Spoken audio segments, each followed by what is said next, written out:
Hi, Cancer. Welcome to Pure Tarot. It's time to look at your vectors of beauty. This is another way of saying we're going to look at where beauty lies in your life, where it's coming from, or how you're actually putting it out there in the world. So I'm going to use the Gustav Klimt Tarot deck. Beautiful imagery. I've decided to keep all the cards upright for the sake of beauty. And so let's just dive in. I'm sure you're interested in what the cards have to say and a little less about, the logistics of it. So let's take a look. It'll be a 5-card spread. To sort of replicate the 5-pointed star shape that Venus creates as she orbits around the sun, right? On a cycle of 8 years. First card, the Emperor. And then I have 4 other cards, so let's take those.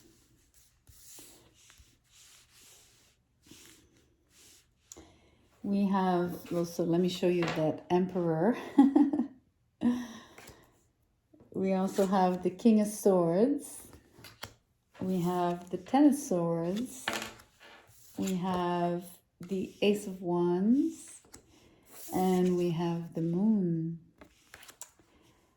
So that's an interesting mix. There's 2 masculine figures showing up here. There's an ending. We're still going to look at these cards through the eyes of where does the beauty lie, but we're also going to look at what the cards mean and then, by definition or by default. So it's really interesting because the 2 cards at the bottom, you have an ending and a beginning. So that's quite interesting right there. You have 2 masculine figures and you also have this dreamy moon energy. So it's almost like there's a situation that is sort of shrouded in sort of a misty fog, like a mist, a fog, some kind of gray area, right? This is what the moon does. She plays with it's a shadow. By the light of the moon, the contours are not the same. Definition is not the same. So there's a lot more fuzziness, and that's what the whole vibe is here.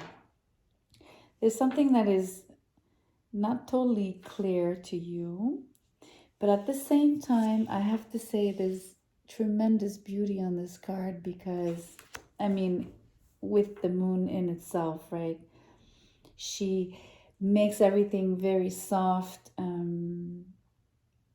She's sort of that same veil that sort of, creates this sort of undefined areas and stuff like that, also creates this sort of beautiful sort of how can I say, it's extremely poetic, right?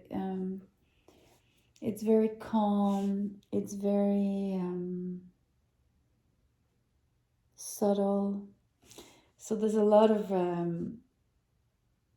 beauty in those areas, if you want. It's almost like the gray areas are the beauty are beautiful. So the Emperor and the King of Swords here is really interesting. So it could be between, it's 2 people, I believe. They could be 2 men, but they don't have to be, right? It's mostly 2 masculine energies. There is sort of there's a different kind of, I want to say, like echelon, right, between the 2. The Emperor is the Emperor and then the King is the King. So they're almost up to par, but not quite. So think about maybe who that might represent in your life, who you might have this kind of rapport with. That's one possibility, one way to look at things. Otherwise, it's really interesting because the emperor could be much more like a structure, social structure. It's not, obviously, it's not the Pope or the high, not the Hierophant, sorry. But I still see it as possibly, a social structure like a government, a big corporation, a huge entity, a big brand, like I won't name any. But like those landmark names, right? And then this king could be you then within that particular structure. So it's interesting because it's almost like this king of swords is looking at the moon in terms of how the cards are placed here on the table.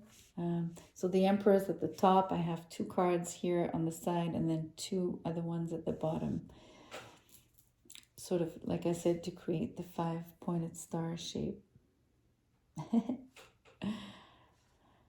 I'm laughing because you have to use your imagination, but I'm sure you can picture it.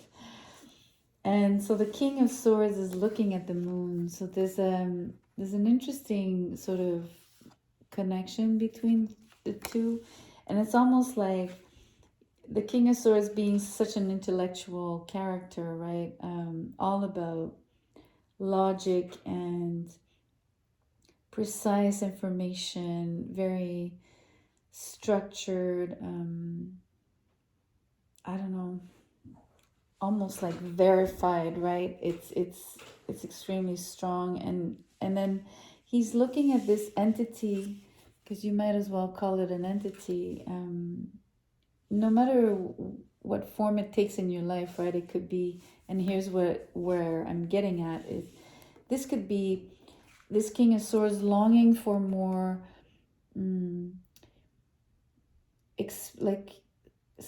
creative expression or artistic expression, emotional expression, right? That he's lacking. So it's almost like he's drawn to, or at least he's interested, he's looking at, and he's kind of pondering, right? He's got his chin on his in his hand like that, like wondering, So it's quite funny. I think it's a budding interest that you might have for yourself, right? You might be working for, like I said, within a very structured, I feel like a corporate, or not necessarily corporate, but like your job environment, your career, right? Like even maybe all the way to maybe a family structure or maybe a group structure. And so there's something about this Cancer where you long, and you're the moon, so I think you're sort of wanting to get back to yourself, to your deepest self kind of thing, get back in touch with your emotions. You might have been too much in the zone of having to operate only with the sharpness of your mind, to be able to work within this particular structure I'm describing. And what's really amazing is that this couldn't be any more clear, like a 10 and an ace, right? It's an ending and a beginning. So you might be changing jobs, like it's drastic. It's you're changing fields, right? And you'd be going from like something extremely, it's funny, the King of Swords is on the side of the 10 of Swords, right? So all of this very intellectualized, rational, by the book energy, right? Sort of like trickling down from the Emperor. All of that is one side of you. It's interesting because it's on the left side. And then on the right hand side, like the other path is I'm totally connected to my emotions. I'm super creative. I'm going with the flow. I'm, absolutely. Look at her. She's in a dream state. It's very, very beautiful. She's actually, you know, sort of, I feel her like she's been transported, like she's levitating or she's,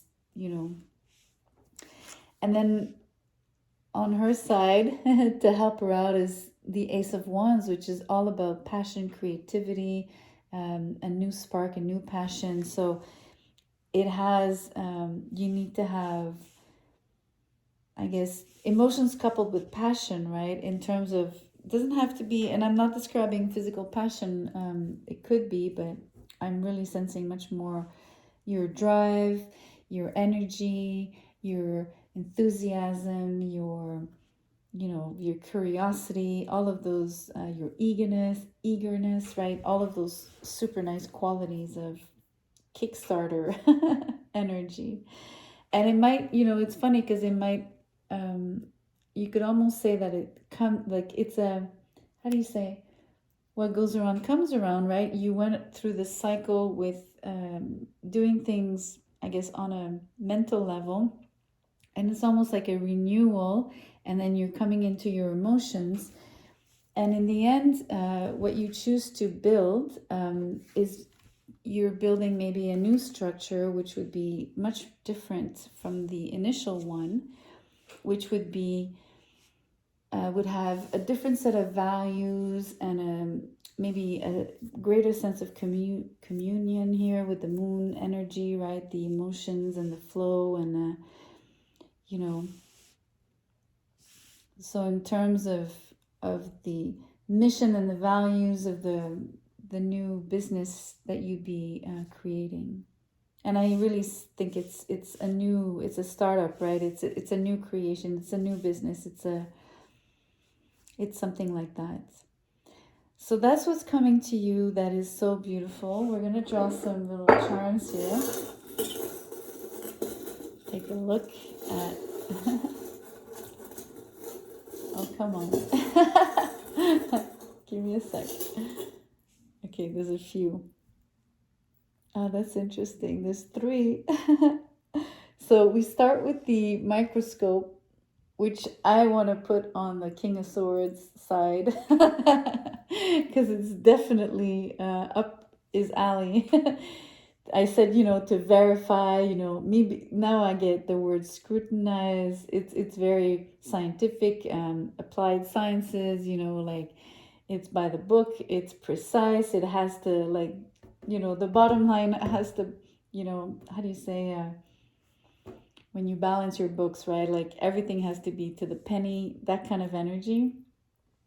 And then you have a little owl, so lots of wisdom. So your inner wisdom is the moon. It's the nighttime.